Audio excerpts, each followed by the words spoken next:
I think for a while, man, especially younger in life, I misunderstood God's redirection in my life as a no.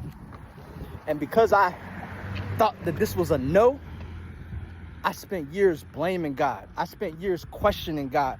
I spent years wondering, what should I have done? What could I have done, without ever even realizing this was a redirect.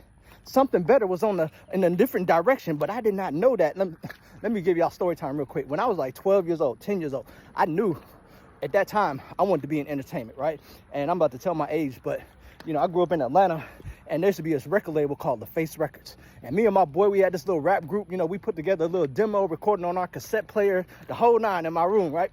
Put together this demo. I found out the address for the Face Records. I put together a whole package with the demo, a letter, the whole nine, whatever they needed, right? And sent that to the Face Records at 12 years old, because I knew, or I felt like this is what I was supposed to be doing, right? A few months later, I actually got a letter back from them saying they declined to sign our rap group, but that still didn't stop me. And then, when I'm 16, 17 years old, I'm into acting. I was in a few movies back in the day, the whole nine. But when I turned 18, y'all, and let me tell you, at that time, I really knew I'm gonna be some type of entertainer, right? That was the direction I was going in. And we actually moved out of Atlanta when I was 18. And I ultimately ended up here in Houston, Texas. And I remember as soon as I got here, like within a few months, my agent was in Atlanta the whole nine, right? But I got an audition to play actually a South Park Mexican. I didn't even know who he was at the time, but I actually got the role to play him in the movie, like literally a month or two after I moved to Texas. But literally a few weeks later, something happened with him, legal troubles. The whole movie was scratched. And ultimately, at that point, my acting career, my entertainment career kind of died.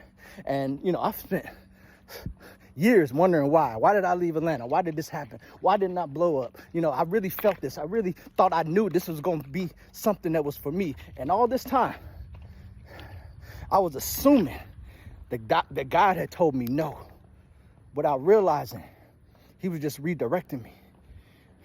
God knew that my gifts and talents, although I felt like this is where I needed to be, there was a different direction God wanted me in, a different industry, a different lane that God wanted to use me in. So I'm telling y'all, man, if there's something that you want to do and it's not happening, instead of spending time blaming God, spend time with God to try to understand why he's trying to move you in a different direction. Your blessings might be somewhere else.